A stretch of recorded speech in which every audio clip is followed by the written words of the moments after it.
తిరుమల లడ్డూ కల్తీ ఆరోపణలు అవాస్తవమని సిబిఐ నివేదికతో వెల్లడైందన్నారు మాజీ ఎమ్మెల్యే పొన్నాడ సతీష్.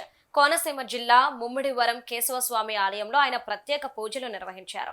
పార్టీ శ్రేణులు కూటమి నాయకులకు బుద్ధి ప్రసాదించాలని కొబ్బరికాయలు కొట్టి ప్రార్థనలు చేశారు.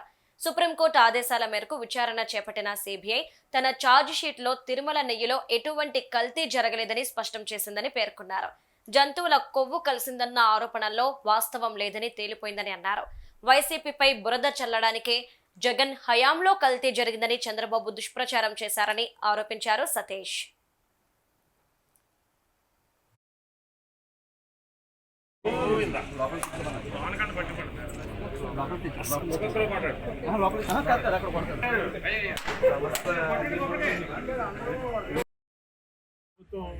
అధికారంలోకి వచ్చిన తర్వాత ఒక ముఖ్యమంత్రి హోదాలో ఉన్నటువంటి చంద్రబాబు నాయుడు మనందరం కలియుగ దైవంగా భావించి ప్రపంచం అంతా కలియుగ దైవంగా భావించే శ్రీ వెంకటేశ్వర స్వామి తిరుమల వెంకటేశ్వర స్వామి సన్నిధిలో ఇస్తున్నటువంటి ప్రసాదాల మీద ఒక అసత్యమైనటువంటి ఆరోపణ చేయడం జరిగింది. మనందరికీ తెలుసుంది.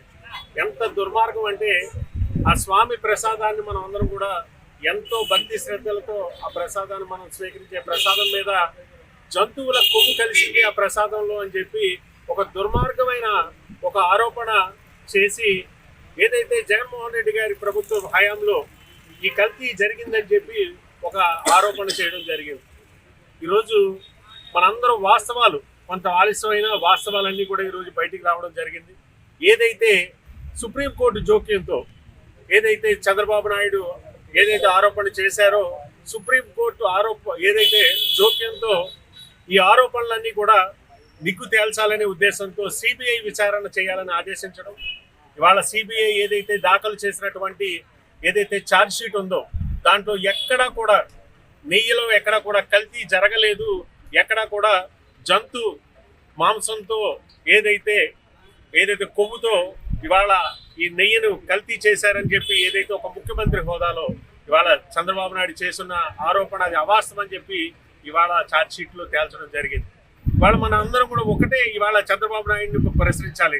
ఒక రాజ్యాంగబద్ధమైన అటువంటి హోదాలో ఉన్నటువంటి ఒక రాష్ట్ర ముఖ్యమంత్రి ఎటువంటి నిజాలు ఇవాళ నిగ్గు తేల్చకుండా దాని మీద విచారణ జరపకుండా అతని నోట్లోంచి ఇవాళ ఆ మాట రావడం అనేది నిజంగా చాలా దారుణం.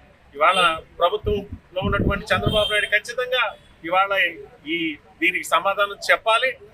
దీనికి వంత పాడుతూ ఈ రాష్ట్రానికి ఉప ముఖ్యమంత్రిగా ఎవరైతే ఉన్నటువంటి పవన్ కళ్యాణ్ ఆ రోజు ఏదైతే సనాతన ధర్మాన్ని నేను కాపాడుతాను, సనాతన ధర్మాన్ని నేను ఇవాళ ప్రజల దగ్గరికి చేరుస్తానని చెప్పి ఇవాళ ఉద్ధరిస్తానని చెప్పి ఇవాళ మాట్లాడినటువంటి వ్యక్తి ఇవాళ ఏం సమాధానం చెప్తారు? ఇవాళ